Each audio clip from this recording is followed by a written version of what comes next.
যখন কোনো কিছু আপোষে না মেলে তখন সেই জিনিসটাকে না ছিনিয়ে আনতে হয়, আর এটাই পৃথিবীর নিয়ম। করে খুব বেশি ক্লান্ত না, আজকে অফিসের কাজে বিভিন্ন জায়গায় যেতে হয়েছিল। ও, আমি তো জানতাম তোমার অফিসের কাজ শুধু তুমি অফিসে বসেই করো, আজকাল অফিসের কাজে বাইরেও যেতে হচ্ছে। আচ্ছা, অফিসের কাজে তো আমাকে বিভিন্ন জায়গায় যেতে হয়, অফিসের পরিধি বেড়েছে, অফিসে বসে থাকলে তো আর কাজ শেষ করা যাবে না। কি হলো এরকম তাচ্ছিল্যের হাসি হাসছো? ঠিক আমি বুঝতে পারছি না। তোমার তাচ্ছিল্যের হাসি হাসছি না, আমি আমাদের কথা ভেবে হাসছি। অবস্থা মানে? আমাদের আবার কিসের অবস্থা?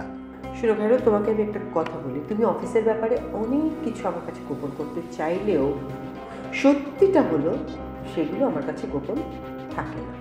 শ্যামলী, আমি তোমার কথা ঠিক বুঝতে পারছি না।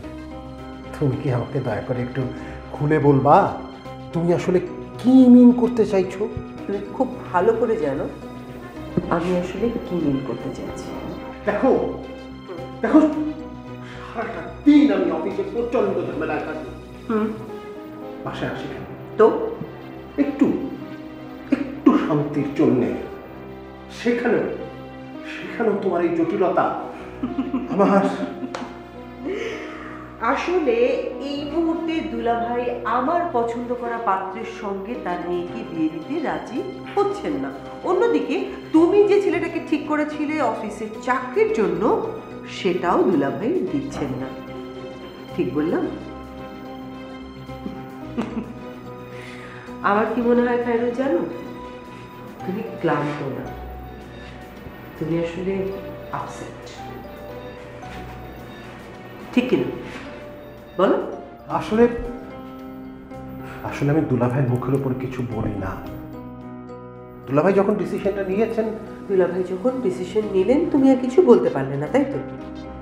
তুমি যে স্টাফটাকে ঠিক করে রেখেছিলে তার কাছে যে তুমি ছোট হয়ে গেলে, কই এটা তো দুলাভাই একবারও বুঝতে পারলেন না।